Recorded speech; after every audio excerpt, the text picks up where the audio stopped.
tādā dienā, tas cilvēks dzimis tādā dienā. Un jūs skatāties šos ievērojamos cilvēkus un redzat, ka tā nav, ka viņiem ir pilnīga līdzība. Saprotiet, katram šim tonālam, piemēram, šim tonālam, kas ir šodien tas ir izplatījuma spēks. Tas ir iespēja ieraudzīt no plaša, no augstāka rakursa dzīvi, vienojošos principus dzīvē. Ieraudzīt to, kā viss pasaulē ir saistīts. Kādi notikumi notiek šodien, piemēram, zīme. Ir no augstāka rakursa. Tad šo te tonāla būtību izpauž tās Reja Bredberija, man liekas, fantastiskais romāns, kur bija teikts, ka uzkāpjot tauriņam vienā zemeslodes pusē, var izcelties orkāns otrā zemeslodes pusē. Tas ir, šī dienā visas pasaules līnijas ir savienotas. Saprotiet? Un notikums vienā telpas pilnīgi daļā var atsaukties otrā telpas daļā. Saprotiet, izplatījuma spēks. Tad tas nozīmē, ka attāluma nepastāv. Kā tāda visas planetārās līnijas, viņas ieslēgtas un viss ir vienots. Tātad, ja, piemēram, jūs šī dienā notiek kāds notikums, vien dienā, un jūs avīzē izlasat, kaut kāds notikums notiek pasaulē. Uzreiz stalkeris zina, ka šis te notikums, kaut arī viņš noticis tur nomaļā valstiņā, viņš ietekmēs visu pasauli kaut kādā veidā, visas pasaules līnijas. Saprotiet? Jo šī dienā, tas, kas notiek vienā vietā, viņš ir kā visur atbalsojams. Tas ir viens no principiem, kā darbojās. Otrs, ja mēs runājam uz cilvēku, tad tas ir strateģisks prāts. Prāts, kurš redz plašas, apvāršanas. Strateģisks prāts. Paldies Dievam, ka Rīgai beidzot ir mērs, kas ir ar strateģisku prātu, jo viņš ir no šīs zīmes. Galvenais vēl nekļūst iedomīgs, jo šīs zīmes cilvēki bieži saslimst ar lielumu māmu. Saprotiet, vajag vienkārši tulkot. Ērglis, izplatījums spēks, ceļās spārnos, ikars. Saprotiet, uzreiz līdzība. Sengrieķu mitoloģija, ērglis, ikars. Saprotiet, ceļās spārnos. Kas šiem cilvēkiem raksturīgi ar lielumu māmu saslimst? Psihiatriskajās slimnīcās no šī te tonāla ļoti daudz Napoleonu ir un Pušķiņu. Ārkārtīgi ģeniāli cilvēki, bet viņi psihiatriskajā slimnīcā. Trūkst tenturi. Trūkst tenturi, jā, jūs to pareizi pateicāt, tas man patīk, ka jūs domājat līdzi. Tātad, un šī te zīme var būt 13 variācijās. Viņa var atrasties uz jebkuras nots, un atrodoties uz citas nots, viņa būs, kā saka, drusciņi savādāka. Un viņa uz 5. nots atrodās. Tas ir mākslinieks ar plašu redzējumu. Viņa uz 8. nots atrodas, tas ir matemātikas.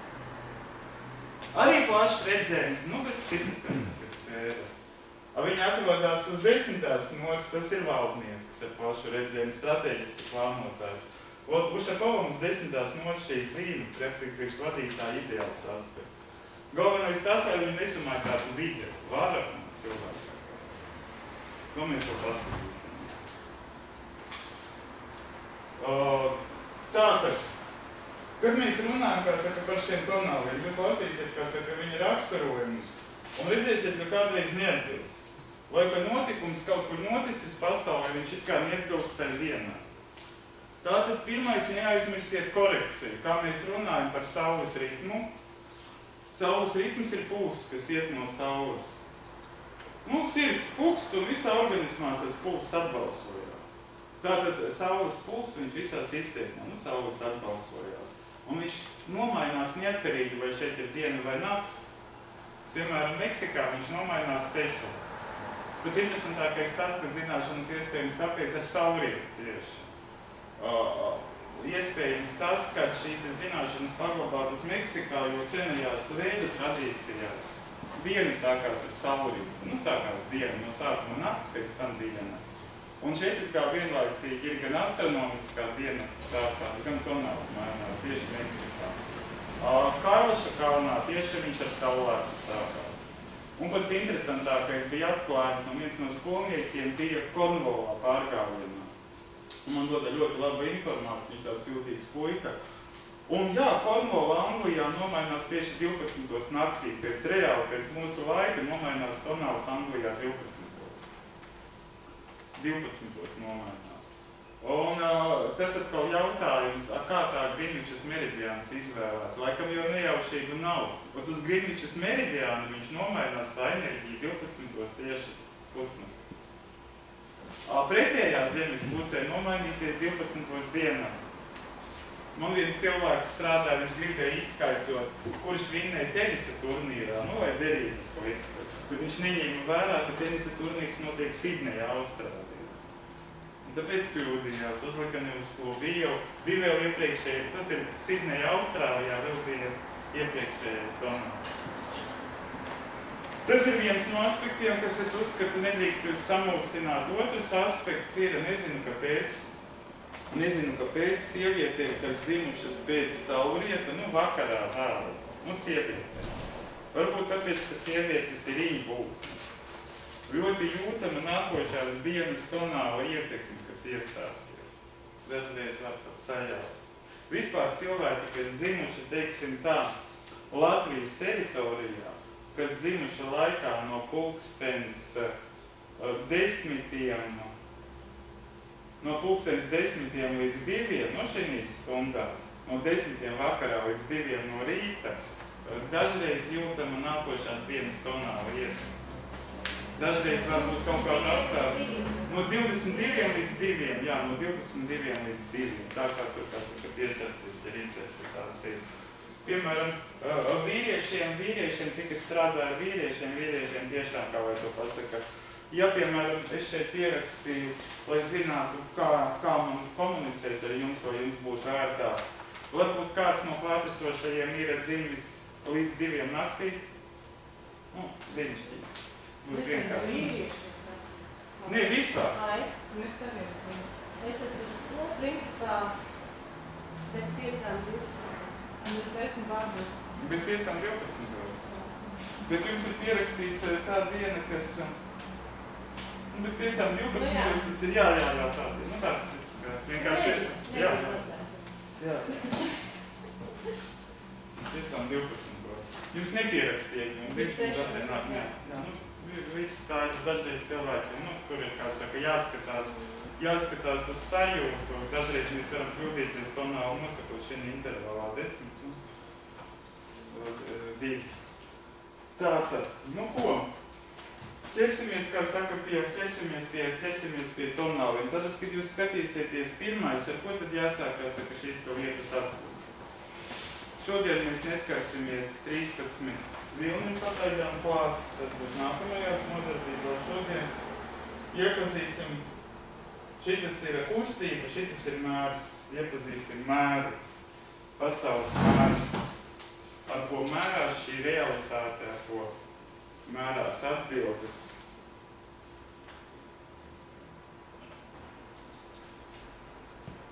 Vienkārši piemēra pēc, vēl piebildīšu, kā saka, pāris lietas, kad es šīs zināšanas pielietoju praktiski, es neesmu tādā veidā ekstrasens, ka kaut ko ar enerģētiku jūtu. Mēs dažādos tādās pasākumos, kā ekstrasensoros pārbaudījumus, uzzinot dienas enerģētiku, es no dienas enerģētikas varu nolasīt, dažreiz kāds uzdevums ir. Nevienmēr, bet tas ir iespējams no dienas enerģētikas nolasīt. Tu jau zini, ka tev atved uz pārvaldījumu ar aizsietām acīm, tu jau zini, kas tev būs tur priekšā, vienkārši no tālās, ne uz enerģētiku ņemot. Tu lasi no laika enerģijas, no dienas, tas ir. Tāpat mēs varam iegūt atbildes. Tu satiec cilvēku nejauši uz ielas, tu zini dienas enerģētiku, un tu saproti, kāpēc mēs satiecas. Viņš no tevī kaut ko grib, tu no viņa kaut ko vari paņemt, vai vienkārši apmainīties, vai tas nozīmē, ka ja tu šo cilvēku satiķi šodien, tad drīz jūsu ceļi šķirsies. To var vienmēr nolasīt no kalendāra. Un otrais variants, kad teiksim tā, ka šīs zināšanas zināmā mērā ir noslēpums, tāpēc jāzina, kā saka, dažādi avoti, bet šeit ir 2 ceļi, kā viņas izplatījušās, un es ar viņām esmu saskāries no cilvēkiem, kas caur otru ceļu viņas ir izplatījušās, caur alķīniķiem viduslaiku. kurus atvedis ir viens no praktiski, kas iet no līnijas malkīmiņu ordiņiem, kuri ir dibinājis viens spāņu garīdznieks, kas atceļojas no Jukatānas. Viņš dzīvojas pie indiāņiem krietnu laiku, ir viņš atceļojas Eiropā, nodibinājis ordeni slēgto. Nostradamus ir viens no viņa skolniekiem bijis, jo Nostradamus rakstot kartējumus ir izmantojis tieši šīs zināšanas. Un pēc tam atgriezies atpakaļ Jukatānā. Tas ir Eiropa, tas ir vēl pat tāda ceļu zināšanas, ir iegājušas Eiropā, šīs tēmas. Tā kā sāksim. Tātad, kad jūs redzat, kas praktiski, ko nozīmē šīs 4 krāsas, paldies, Valam. Jā, varbūt pēc savu bildi kādā. Nē, šeit ir viss, kā saka, brīnišķīgi. Jums dispos iekšā šitāda bildi varat nerakstīt, paskatīt. Jā, daudz ko jūs, tu uzreiz ko var nerakstīt, saki. Jā, jums ir materiālos iekšā. Tātad pirmais. Kā jau teicu, man viena kundze, kas nodarbojās ar veidām, ar jogu, viņi sāka mācīties, 2 nodarbības nomācījās, viņi teica, viss man pietiek, esmu sapratusi, tālāk nemācīšos. Ko viņi no šīm zināšanām paņēma? Viņi nemācījās tonālus, specifiski, katra no šīm 20 burtiem. Viņi paņēma tikai enerģiju austrumu, ziemeļu, rietumu, dienvidu, visu. Viņi to izmanto, viņai pietiek. Viņi zina austrumu dienu, sarkanā diena, baltā, zilā, dzeltenā, viss, un viņai jau pietiek. Viņa redz, kā tas strādā, viņa saka, tiešām tas strādā. Tātad, 3 soļu princips šis te. 4 zīmes, bet 3 soļi. Sākas no austrumiem. Kā armijā iziet no ierindas? Mums 3 soļiem iziet no ierindas. 1, 2, 3 un dienvidi pieliek kāju. Tātad, šis ir austrumi, pirmais solis. Mēs formulējam, ko gribam. Tā diena, kad austrumu dienā, tā ir no mums jābūt impulsam. Saproti, ja tu neko negribi, pēc tam nekas nākamajos soļos nebūs. No tevī tā tiek prasīts impulss.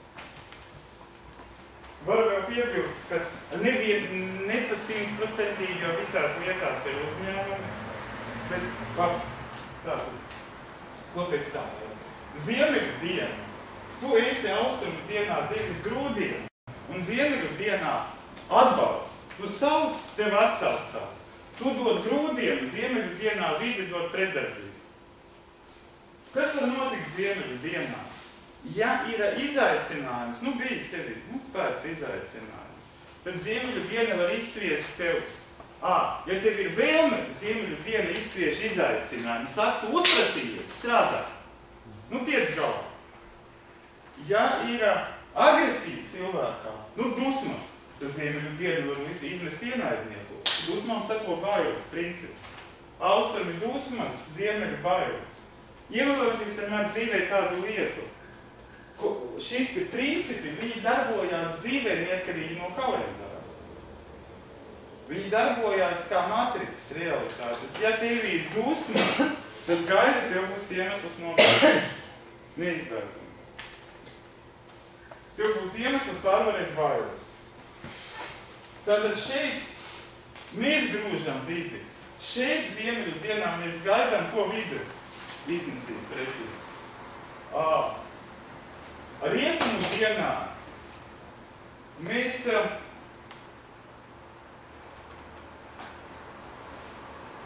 ieslēdzamies tādā vidē. Viņa varbūt visgrūtāk, kā saka, izskaidros šo rietumu dienu.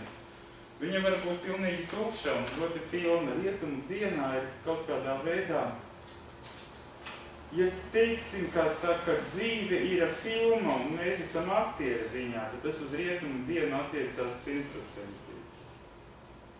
Ja tu esi lomā, viss ok. Rietumu diena, austrumu diena prasa sparu no tevīm, gribu nodomu. Ziemeļu diena prasa bailes pārvarēt, reakciju prasa un redzēt brīnumu vidē. Rietumu diena prasa tagad iejusties pašām tādā vidē brīnumā.